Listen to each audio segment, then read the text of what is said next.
just shot my wife. Well, it's your own fault, says Ephraim. If Arafat hadn't turned down Barak's generous offer of Camp David, none of this would have had to happen. Which presumably upsets Mohammed slightly, and he probably responds by saying, But even high-ranking White House aides acknowledged that it all began when Sharon stepped foot on Temple Mount.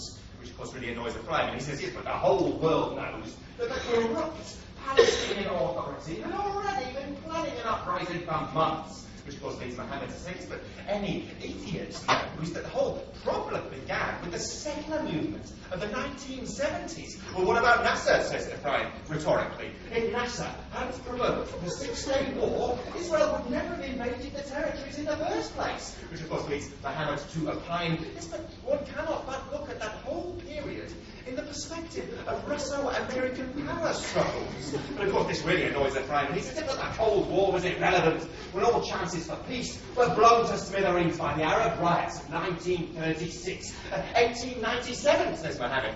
Herzl should have known better than to have named Palestine as the homeland for the Jews, which of course really upsets Ephraim. And he says, but the Dreyfus trial was the culmination of centuries of European anti-Semitism, which then of course leads Mohammed to say quite wittily, I think, that if it was the Christians who persecuted the Jews, then why didn't you go and settle the Vatican?